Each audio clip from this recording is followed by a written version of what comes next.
অজু করার সময় সাধারণত কি ভুল হয়? নামাহারামের সামনে অজু করলে অজু কি বাতিল হয়ে যায়?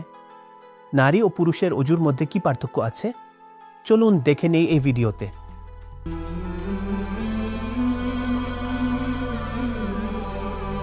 বিসমিল্লাহির রাহমানির রাহিম। আসসালামু আলাইকুম। আল্লাহ তাআলা ইরশাদ করেছেন, ইয়া আইয়ুহাল্লাযীনা আমানু ইযা কুমতুম ইলাস সালাতি ফাগসিলু ওয়ুজুহাকুম ওয়া আইদিয়াকুম ইলাল মারাফিক। হে ঈমানদারগণ, যখন তোমরা নামাজের জন্য দাঁড়াও তখন অজু করো। সংক্ষেপে বললে, যদি কেউ ইচ্ছাকৃতভাবে অজু ছাড়া নামাজ পড়ে তাহলে এমন অবস্থায় তার নামাজ বাতিল হয়ে যায়। সুতরাং যদি আমাদের অজু ভুল হয় তাহলে নামাজও বাতিল হয়ে যাবে। আমরা যখন অজু করি তখন অনেক সময় অজান্তেই এমন কিছু ভুল হয়ে যায় যার কারণে আমাদের অজু বাতিল হয়ে যায়। আর যখন অজু বাতিল তখন নামাজও সঠিক হয় না। চলুন জেনে নিই অজুর সেই মুস্তাহাব বা সুন্নত কাজগুলো কি। অজুতে কিছু আমল আছে যা মুস্তাহাব মানে সুন্নত।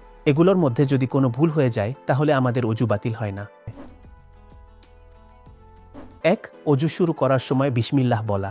2. মিসওয়াক করা। 3. হাতকে কবজি থেকে আঙুল পর্যন্ত ধোয়া। 4. 3 বার নাকে পানি দেওয়া। 5. 3 বার কুলি করা।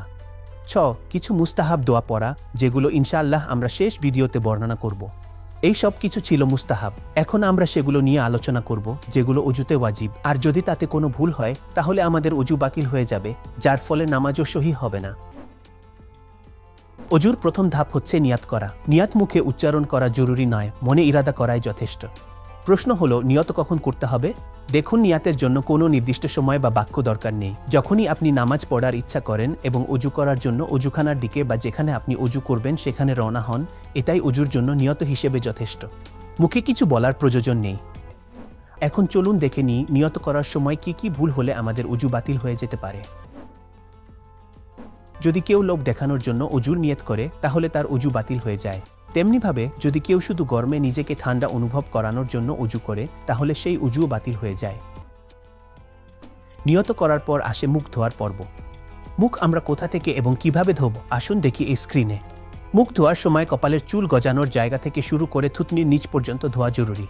এই ভিডিওতে আপনি দেখতে পাচ্ছেন মোহাম্মদ ভাই কিভাবে নিজের মুখ ধুচ্ছেন, আর ঠিক এইভাবে একজন মানুষকে অজুর সময় নিজের মুখ ধোয়া উচিত। দেখুন, কপালের চুল গজানোর জায়গা থেকে উনি পানি ঢালছেন এবং লম্বালম্বিভাবে থুতনির পর্যন্ত পানি পৌঁছে দিচ্ছেন।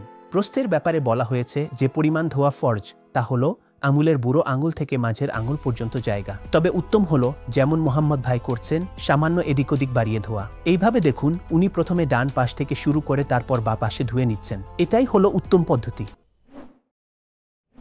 চলুন এখন জেনে নিই মুখ ধোয়ার সময় কি ভুল হয়। কোনো ভুলগুলোর কারণে আমাদের অজু বাতিল হয়ে যেতে পারে। মুখের যে পরিমাণ অংশে পানি পৌঁছানো ফরজ, যদি সেই অংশের সামান্যটাও শুকনো থেকে যায় তাহলে অজু সহিহ হবে না। যেমন যদি কেউ কপালের একেবারে শেষ প্রান্তে পানি ঢালে, যেমন এই ভিডিওতে আপনি দেখতে পাচ্ছেন যে মোহাম্মদ ভাই কপালের একদম শেষ অংশে পানি ঢালছেন। দেখুন, কপালের শেষ প্রান্তে তিনি পানি দিলেন। আয়াতুল্লাহ সিস্তানি হাফিয়াহুল্লাহ এর মতে এই পদ্ধতিতে অজু করা মানে নিচ থেকে উপরের দিকে মুখ ধোয়া এহতিয়াত ওয়াজিবের ভিত্তিতে বাতিল হয়ে যায়। যেমন এই ভিডিওতে আপনি দেখছেন, কেউ যদি নিচ থেকে উপরের দিকে মুখ ধোয় তাহলে অজু সহিহ হবে না, কারণ অজুতে ফরজ হলো উপর থেকে নিচের দিকে মুখ ধোয়া। মুখ ধোয়ার বিষয়ে খাস করে মহিলাদের জন্য একটি গুরুত্বপূর্ণ বিষয় হলো, যদি নাকে কোনো অলংকার যেমন নথ বা পিয়ার্সিং থাকে তাহলে ওটা খুলে নেওয়া উচিত। আর যদি খুলে ফেলা সম্ভব না হয় তাহলে অবশ্যই নিশ্চিত করতে হবে যে পানি সেখানে ঠিকভাবে পৌঁছাচ্ছে। যদি পানির ছোঁয়া কোনো জায়গায় না পৌঁছায় তাহলে এমন অবস্থায় অজু বাতিল হয়ে যায়। অজুতে মুখ ধোয়ার পর আমাদের উভয় হাত কনুই থেকে আঙুলের ডগা পর্যন্ত ধোয়া ও পানি পৌঁছানো ফরজ। চলুন স্ক্রিনে দেখে নিই কিভাবে এবং কোথা পর্যন্ত আমাদের হাত ধুতে হবে। প্রথমে ডান হাত ধোয়া ওয়াজিব, মানে কনুই থেকে শুরু করে আঙুলের ডগা পর্যন্ত পানি ঢেলে ধুতে হবে। যেমন এই ভিডিওতে আপনি দেখছেন মোহাম্মদ ভাই কিভাবে তার ডান হাত ধুচ্ছেন। ডান হাত ধোয়ার সঠিক পদ্ধতি হলো, আপনি পানি নিলেন, তারপর উপরে থেকে নিচের দিকে তা ঢাললেন। এখানে আপনি দেখছেন মোহাম্মদ ভাই একটি আমল করছেন, তিনি হাতের ভিতরের দিকেও পানি পৌঁছাচ্ছেন। এটি একটি মুস্তাহাব সুন্নত পদ্ধতি। অজু করার সময় আরেকটি গুরুত্বপূর্ণ বিষয়ের দিকে খেয়াল দেওয়া জরুরি, যদি আপনার হাতে আংটি থাকে। যেমন এই ভিডিওতে আপনি দেখতে পাচ্ছেন মোহাম্মদ ভাইয়ের হাতে একটি আংটি আছে এবং তিনি সেটি খুলতে পারছেন না, তাই তিনি আংটিটি একটু ঘুরিয়ে নিয়েছেন যেন পানি ভিতরের অংশেও পৌঁছে যায়, তারপর অজু চালিয়ে গেছেন। আমাদেরও ঠিক এইভাবে করা উচিত। প্রথমে ডান হাত ধোয়া, তারপর বাম হাত। যেভাবে আমরা ডান হাত ধুয়েছি ঠিক একইভাবে বাম হাতও ধুতে হবে।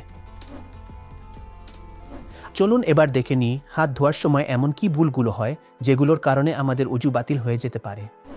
হাতের যে অংশে পানি পৌঁছানো ফরজ, যদি সেই অংশের সামান্যটাও শুকনো থেকে যায় তাহলে অজু সহিহ হবে না।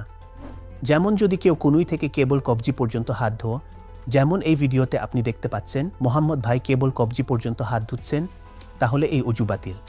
অজুতে হাত ধোয়ার ফরজ পদ্ধতি হলো কনুই থেকে আঙুলের ডগা পর্যন্ত উপর থেকে নিচের দিকে পানি ঢেলে ধোয়া, কিন্তু যদি কেউ নিচ থেকে উপরের দিকে ধোয় তাহলে তার অজু বাতিল হয়ে যাবে।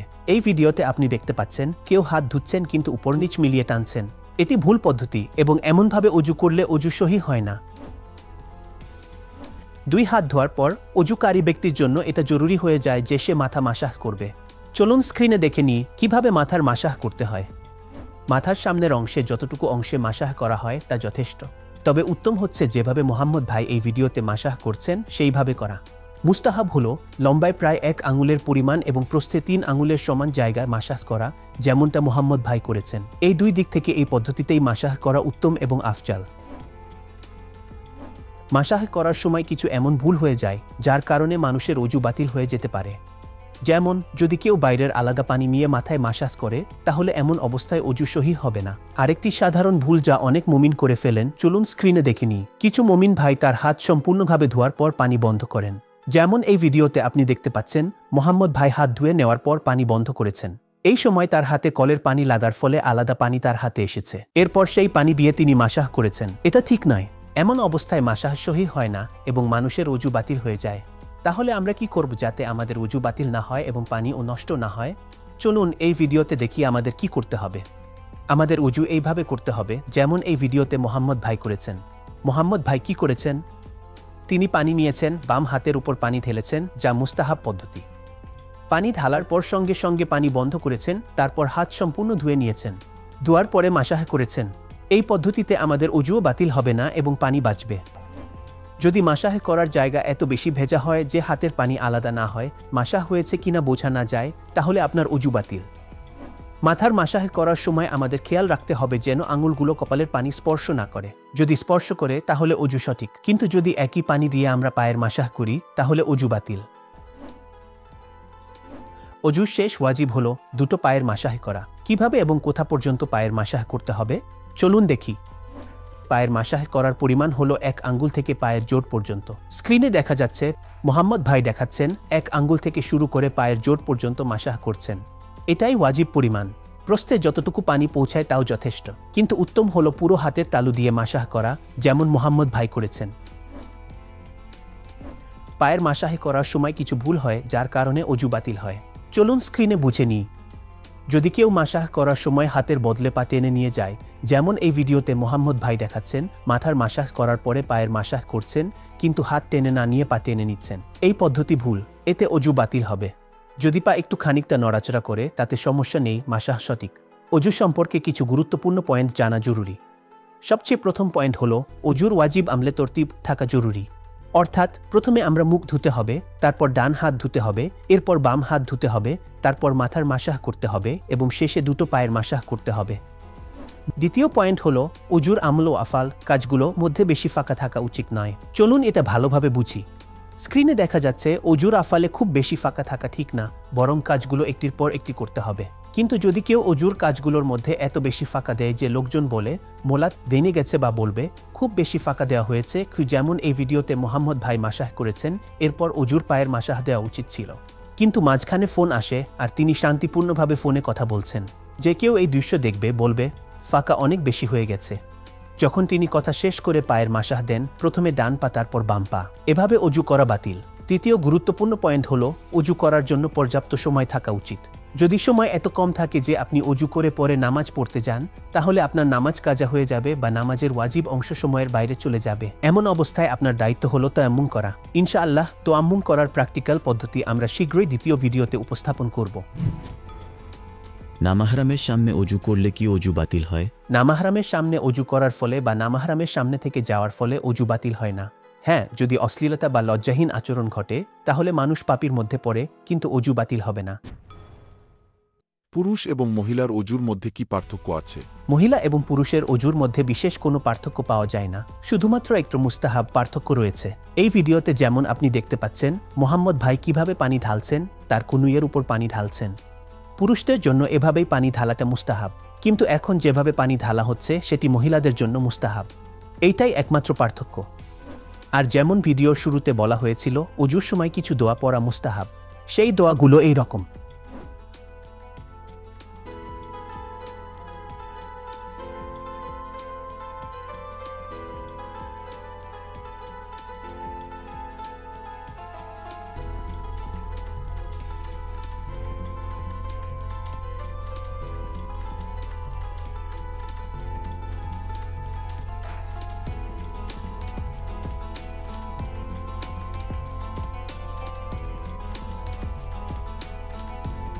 মুমিনিন একরাম, এগুলোই সেই দোয়াগুলো যেগুলো অজুর সময় পড়া মুস্তাহাব। যদি আপনি এগুলো মুখস্থ করতে চান তবে আপনি ডিসক্রিপশনে দেখতে পারেন, সাথে সাথে আপনি তাওজিহুল মাসাইল ও রুজু করতে পারেন, সেখানেও এই দোয়াগুলো উপস্থিত আছে, সেখান থেকেও দেখে আপনি মুখস্থ করতে পারেন। তাহলে বন্ধুরা, এটাই ছিল আজকের আমাদের ভিডিও। আশা করি এটি আপনার জন্য উপকারী হয়েছে। আপনাদের ভালো লেগে থাকলে অবশ্যই এটি আপনার অন্য বন্ধু ও মুমিনিনদের সাথে শেয়ার করুন, যেন এই সদকাতুল জারিয়া অব্যাহত থাকে। ইনশাআল্লাহ পরের ভিডিওতে আমরা আবার নতুন একটি বিষয়ে হাজির হব। খোদা হাফিজ।